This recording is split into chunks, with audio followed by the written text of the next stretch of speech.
আল্লাহ রাব্বুল আলামিন কোরআনে কারীমের মধ্যে বলেছেন, ওয়াল আসরি ইন্নাল ইনসানা লাফি খুস। পড়েন সবাই, ওয়াল আসরি ইন্নাল ইনসানা লাফি খুস। মানুষের, সমগ্র মানুষের জীবন ক্ষতিগ্রস্ত, ব্যর্থ। কে বলতেছেন? গা শিউরে ওঠার কথা না? গা শিউরে ওঠে। আল্লাহ বলতেছেন ক্ষতিগ্রস্ত, ব্যর্থ। আপনি যতই মনে করেন আপনার মিল আছে, কল আছে, কারখানা আছে, মন্ত্রী, টাকা পয়সা আছে, প্রেসিডেন্ট হয়েছেন, প্রধানমন্ত্রী হয়েছেন, আপনার জীবন সফল হয়েছে, আল্লাহ বলেন না, জীবন ব্যর্থ, জীবন বিফল, জীবন ক্ষতিগ্রস্ত। তাম পৃথিবী সমস্ত মানুষ ক্ষতিগ্রস্ত, ব্যর্থ। চারটা কাজ করলে সফল হবে। ইল্লাল্লাযীনা আমানু ওয়া আমিলুস সালিহাতি ওয়া তাওয়াসাউ বিল হাক্কি ওয়া তাওয়াসাউ বিস সাবর। চারটা কাজ করলে জীবন হবে সফল। এই ব্যর্থতা থেকে, ক্ষতি থেকে যদি বাঁচতে চাই কিনা? কারা কারা চাই? দেখাই তো হাত। কারা কারা চাই? ক্ষতির হাত থেকে বাঁচতে চাই কারা? আলহামদুলিল্লাহ, হাত নামান। ক্ষতির হাত থেকে যারা বাঁচতে চান, আল্লাহ রাব্বুল আলামিন তাদের জন্য ফর্মুলা পেশ করেছেন, ইল্লাল্লাযীনা আমানু ওয়া আমিলুস সালিহাতি ওয়া তাওয়াসাউ বিল হাক্কি ওয়া তাওয়াসাউ বিস সাবর। আল্লাহ পাক বলেন, চারটি কাজ করলে জীবন সফল হয়ে যাবে। কয়টা কাজ? চারটা কাজ করলে জীবনটা সফল হয়ে যাবে। এক নম্বরে ঈমান। এক নম্বরে কি? ঈমান। এটাই হচ্ছে ফাউন্ডেশন। ক্ষতি থেকে বাঁচার জন্য প্রথম যে গুণটি, সেটির নাম হচ্ছে ঈমান। ইসলামে ঈমানের স্থান সর্বপ্রথম, তারপরই হচ্ছে ইসলাম।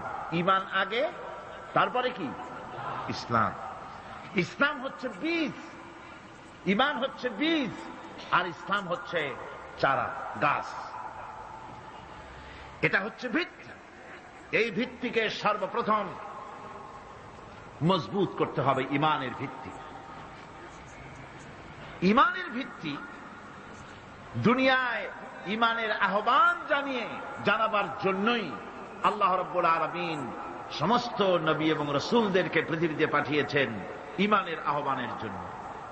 দুনিয়ার সমস্ত নবীদের দাওয়াত ছিল ঈমানের দাওয়াত। কিসের দাওয়াত? এই ঈমানের দাবিটা আসছে, এই দাওয়াতটা এসেছে আল্লাহর কাছ থেকে। কার কাছ থেকে? দেখুন, পৃথিবীর ভিতরে কোন নবীদের কথার সাথে আরেকজন নবীর কথার কোন বৈপরীত্য হয় নাই। সমস্ত নবীদের কথা একরকম ছিল। কয় রকম? একজন নবীর সঙ্গে তার বক্তব্যের সাথে আরেকজন নবীর বক্তব্যের কোন গুণগত মৌলিক কোন পার্থক্য ঘটে নাই, অসঙ্গতি হয় নাই। কারণ নবীরা, আম্বিয়া আলাইহিমুস সালাম, নিজেরা বানিয়ে কথা রচনা করে তারা মানুষের সামনে পেশ করে নাই।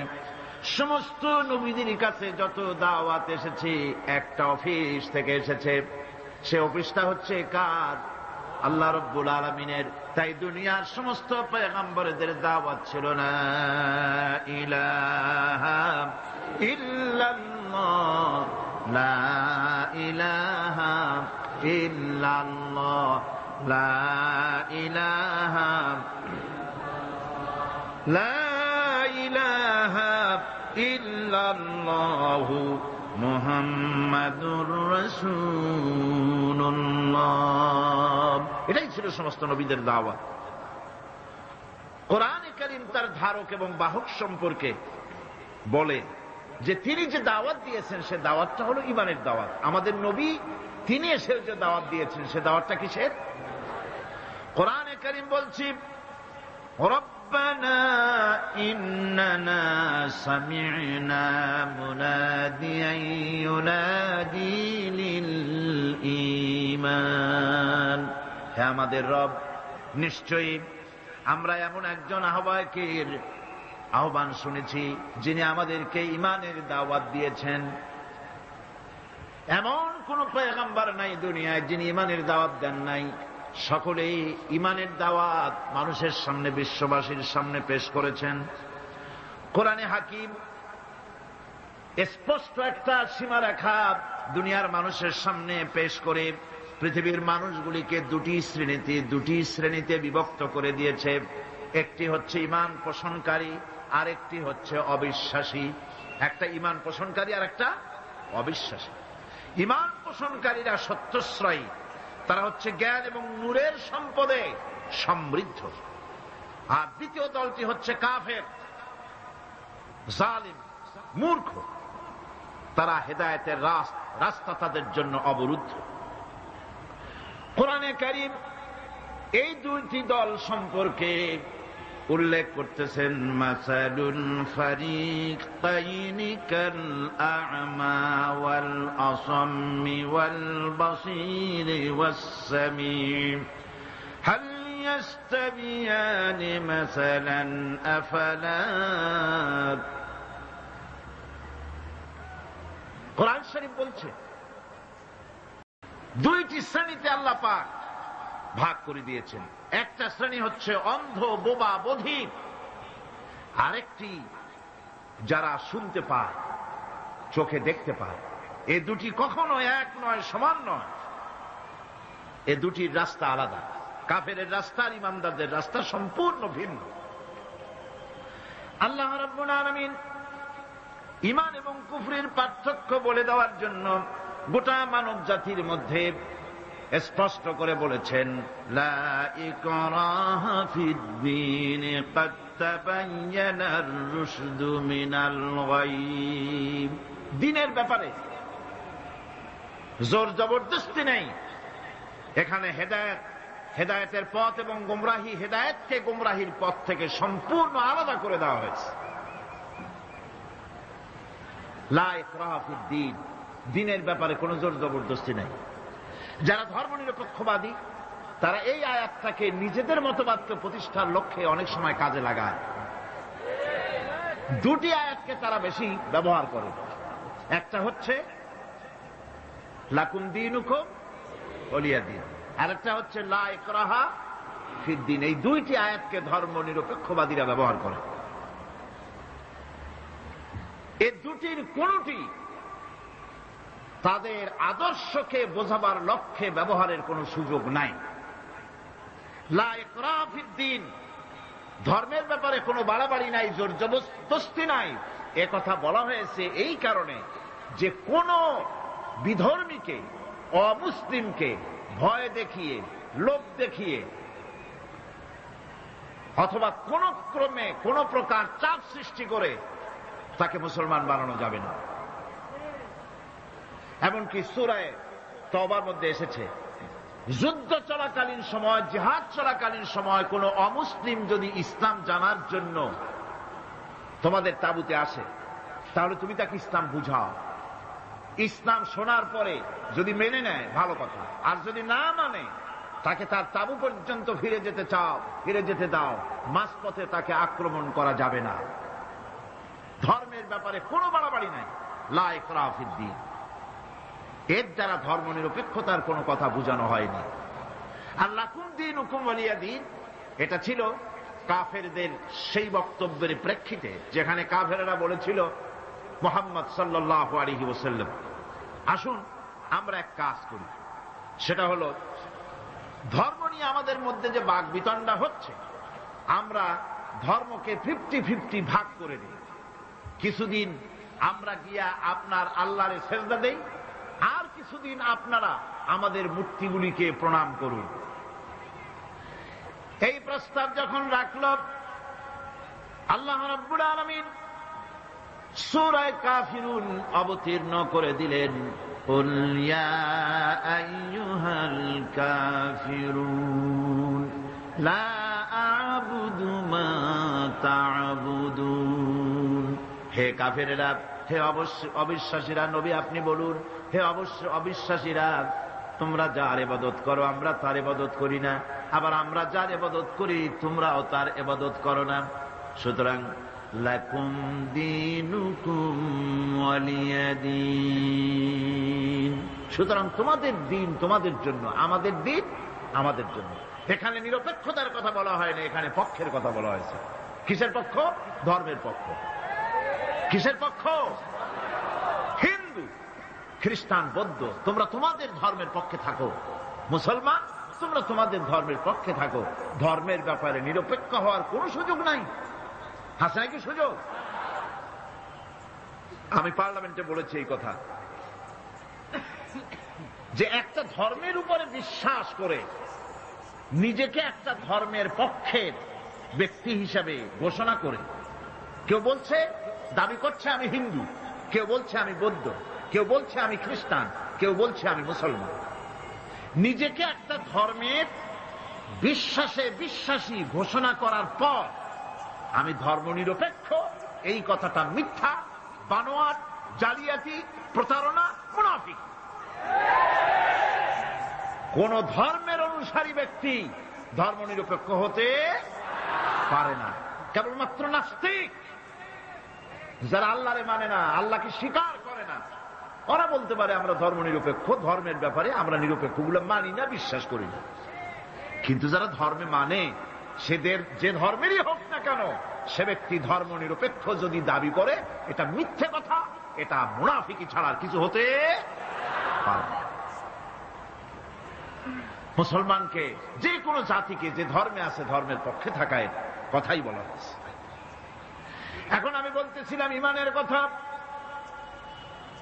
ইমান আগে আনতে হবে। ইমান সম্পর্কে আল্লাহ রাব্বুল আলামিন বলতেছেন, ইমান হলো আগে, তারপরে ইসলাম। আবার ইমান আনার আগে আবার কুফরি একটা শব্দ আছে, সেটা হলো ফামান ইয়াকফুর বিত্তাগুতি ওয়া ইউমিন বিল্লাহি ফাকাদ ইসতামসাকা বিল উরওয়াতিল উসকা লা ইনফিসামা লাহা ওয়াল্লাহু সামিউন আলীম।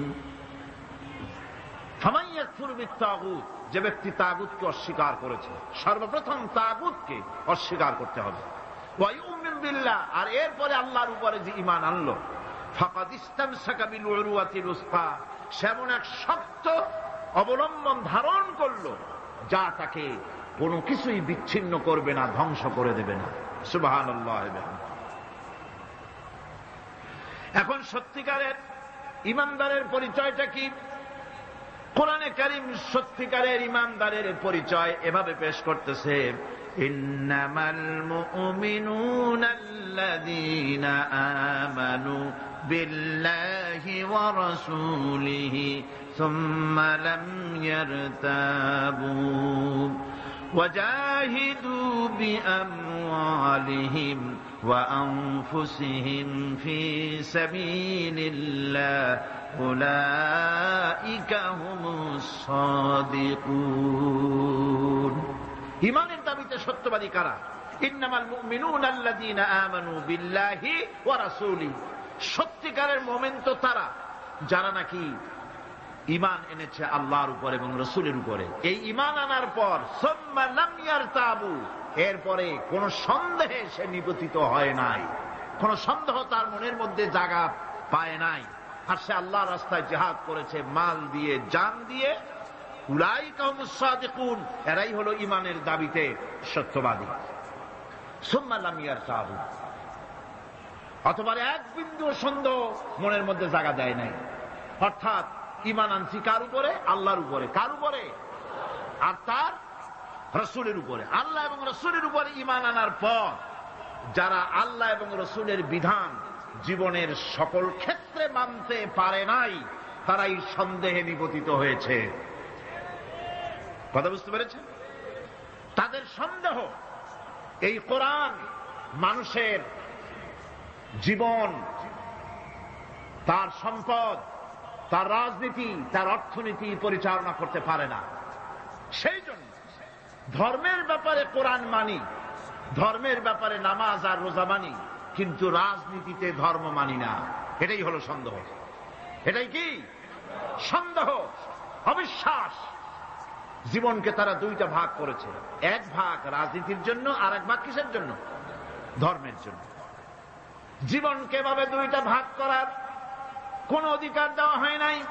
যারাই মুখে উচ্চারণ করেছে লা ইলাহা ইল্লাল্লাহু মুহাম্মাদুর রাসূলুল্লাহ, জোরে সোরে পড়েন লা ইলাহা ইল্লাল্লাহু মুহাম্মাদুর রাসূলুল্লাহ। যারা জীবনকে, যারা নাকি ঈমান এনেছে, কালেমা বিশ্বাস করেছে, আল্লাহ এবং রাসূলের প্রতি ঈমান এনেছে, জীবনকে দুইটা ভাগ করার কোন অধিকার নাই। যার কথা মতো নামাজ পড়ব, তার কথা মতোই রাজনীতি করব। যার কথা মতো হজ করব, যাকাত দিব, তার কথা মতো পার্লামেন্ট চালাবো। যার কথা মতো হজ করব, যাকাত দিব, সেজদা দিব, তার কথা মতোই বঙ্গভবন আর সেক্রেটারিয়েট চালাবো। যাকে মানি, যে আল্লাহরে সেজদা করি সারা জীবন, যে রসুলকে মানি আমার নেতা হিসাবে, রসুল হিসাবে, সে আল্লাহ এবং রসুলের হুকুম অনুযায়ী আমার কোর্ট কাছারি, আদালত, শিক্ষাঙ্গন চালাবো। এটা যদি চালাই তবে আমি মুমিন, আর যদি না চালাই, সন্দেহে যদি নিপতিত হয়ে যায় যে কোরআন থাকবে মসজিদে, আমার পার্লামেন্টে কোরআন ঢুকতে পারবে না। কোরআন পার্লামেন্ট শুরু হওয়ার সময় একবার তেলাওয়াত হবে, কিন্তু তা আমল করা হবে না। অনুষ্ঠানগুলি শুরু হবে কোরআন দিয়ে, কিন্তু তা আমল করা হবে না। কোরআন তেলাওয়াত করে ব্যবসা প্রতিষ্ঠান উদ্বোধন করা হচ্ছে, কিন্তু সুদের টাকা দিয়ে ব্যবসা প্রতিষ্ঠান বানানো হলো। বিবাহ পড়ানো হচ্ছে কোরআনের আয়াত দিয়ে, কিন্তু যৌতুক গ্রহণ করা হারাম, সেই যৌতুক দিয়ে বিয়ে উদ্বোধন করা হলো। এমনি সকল ক্ষেত্রে নাফরমানি করে যে ঈমানের দাবি করলো, এই ঈমান ঈমান নয়, এর নাম মুনাফিকি। এখন এই কথাটা মনে রাখতে হবে যে ঈমান এমন এক বিষয় যা আবার মৌখিক দাবি করলেই হয় না। কেউ যদি পড়ে লা ইলাহা ইল্লাল্লাহ, মুসলমান কি হয়ে গেল? বলেন আপনি, ফতোয়া দেন হয়ে গেল? আল্লাহ রাব্বুল আলামিন বলছেন, লোকেদের মধ্যে এমন অনেক লোক আছে যারা মুখে বলে আল্লাহর উপর ঈমান এনেছি, পরকালকে বিশ্বাস করেছি। আল্লাহ বলেন ওমা হুম বিমুমিনিন, এরা মুমিন না। আল্লাহ কি বলছেন খুব লক্ষ্য করেন। একদিকে মুসলমান হইতে হলে বিশ্বাস করতে হবে কি আল্লাহর পরকাল, রাসূলের উপর ঈমান, এগুলি করতে হবে। একটা লোক ঘোষণা করলো যে আমি আল্লাহ এবং পরকালকে বিশ্বাস করি, এরপরে আল্লাহ পাক বলছেন ওমা হুম বিমুমিনিন, এরা মুমিন না। কারণ এই কথাগুলি তার মুখের, মনের কথা না।